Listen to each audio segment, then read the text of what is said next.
creating a release means that you're ready to create a single, an EP, or a full-out album. Let's go ahead and proceed. When you click create your release, you're going to be posed with two questions. First question being is if your release has a UPC associated to it. Each and every release that is distributed is assigned a UPC, in other words, a barcode with it. It cannot be distributed unless there is a barcode / UPC associated with it. If you have previously distributed a release and you're bringing it over to Symphonic, you can enter the UPC here to begin the process. But if this is a brand new product that's never been released before and you need us to assign a UPC for you, then we will gladly do so, and you just simply click I need a UPC.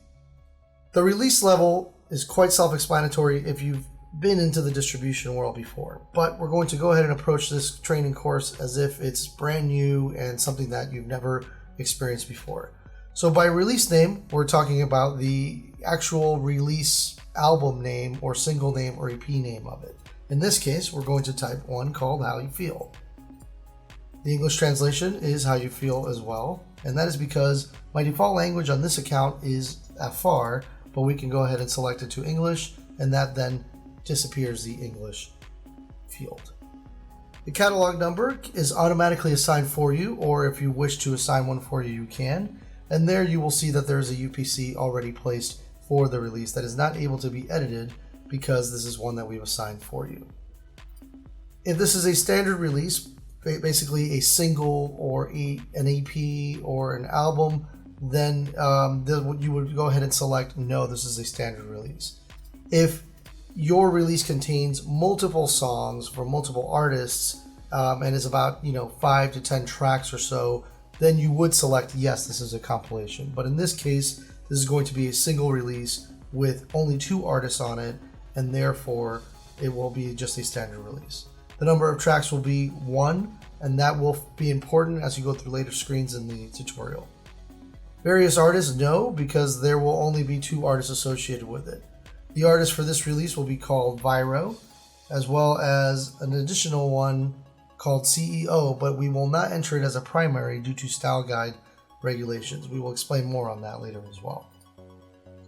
By label name, we will just select a standard one, Symphonic Distribution, and this song is going to be a dance song as well as an electro house song. So as you will see, there's primary and secondary genres.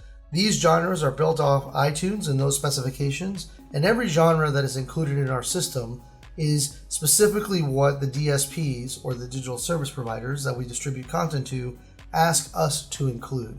If in the future new genres are added by the DSPs, then we go ahead and add them into our system as well.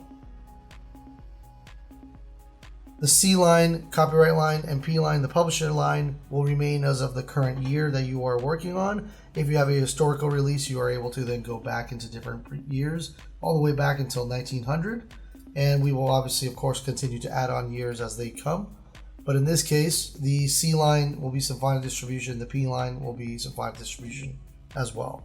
The release pricing tier will remain for single and front. This is the kind of top price for iTunes and what they are requiring for new releases. You are able to change that into different pricing tiers as possible, but we always by default say single front based on the number of tracks that you've selected.